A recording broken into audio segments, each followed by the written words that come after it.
वाह, क्या बात है।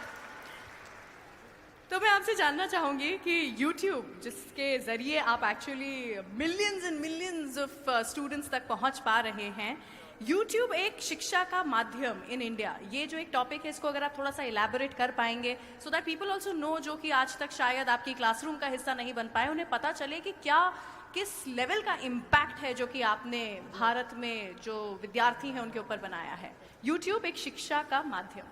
देखिए, पहले एजुकेशन, अभी क्या हो गया, एजुकेशन एडटेक हो चुका है।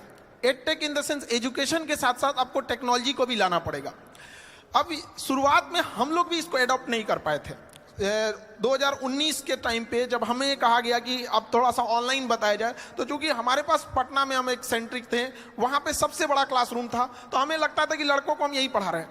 लेकिन उस समय जिन लड़कों को जगह नहीं मिलती थी तो कुछ खड़े रहते थे, जिन्हें नहीं मिल पाती थी वो घर लौटते थे। बाद में जब कोरोना आया तो मजबूरी में हमको आना पड़ा यहाँ पर, और कोई रास्ता ही नहीं बचा वहाँ पे। तो हम तो जैसे पहले पढ़ाते थे वैसे अभी भी पढ़ाते हैं, लेकिन पहले क्या था, एक क्लासरूम तक लिमिटेड थे, और अभी क्या है, यूट्यूब के माध्यम से हर जगह कोई भी देख सकता है।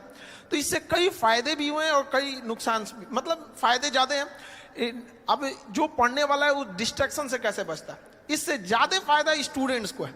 पहले क्या था, छोटे से क्लासरूम में टीचर्स उतना सिंसियर भी नहीं रहते थे। अरे 100 लड़के बैठे हैं, क्या दिक्कत है, अभी पूरी दुनिया देख रही है। और यही नहीं, जिंदगी भर वही रहेगा यहाँ पे, अगर कुछ भी अगर गड़बड़ निकला तो फिर तो पूरी व्यवस्था कर देगा।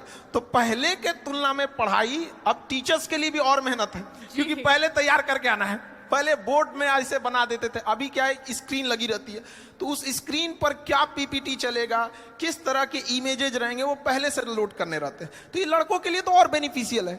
और यूट्यूब की एक खराबी है एजुकेशन के खास तौर पे, यहाँ की सर्वाइवल ऑफ द बेस्ट होगा यहाँ पे, क्योंकि यहाँ ऑप्शन सबके पास है, कोई भी देख सकता है, कंपेयर कर सकता है किसी और से। तो जब तक हम यूनिक नहीं देंगे, सबसे बेस्ट नहीं देंगे, तब तक वो चीजें लड़कों को अच्छी नहीं लगेगी। और हमारी भी कोशिश यही रहती है कि कोई भी टॉपिक पे अगर कोई क्लास हमारा देख रहा है, जैसे लेट सपोज अभी यूक्रेन और ये रसिया चल रहा है यहाँ पे, तो हमारी कोशिश ये रहती है कि उस क्लास को देखने के बाद उसके पास कोई डाउट ना रहे। इट मीन्स कि उस एक बार लेक्चर देख लिया तो उसका पूरा का पूरा सिस्टम पूरी समझ में आ जाना चाहिए।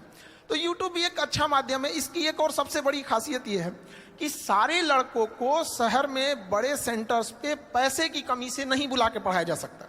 आज भी गरीबी की वजह से पढ़ाई छूट रही थी। तो ऑनलाइन में ये हुआ कि एक बार सेटअप कॉस्ट है, उस पर कितने लड़के पढ़ेंगे ये कोई लिमिट नहीं है। तो इससे क्या हुआ ना कि हम क्वालिटी एजुकेशन एकदम सस्ते में पहुंचा सकते हैं। हम 6 महीने का कोर्स 200 रुपये में पूरे गांव-गांव तक पहुंचा सकते हैं। और पहले कहा जाता था गवर्नमेंट 100 रुपये देती है तो पब्लिक तक कितना पहुंच पाता है, 15 रुपये की 30 रुपये कितना पहुंच पाता है। लेकिन उतना हम इतना कहते हैं कि हम लोग जितना पढ़ाते हैं उसका 100% गांव के अंतिम छोर तक पहुंचता है, जहां सड़क नहीं पहुंची है वहां भी एजुकेशन एकदम उस क्वालिटी का पहुंच पाता है। ये तो यूट्यूब और ऑनलाइन की फायदा है। आप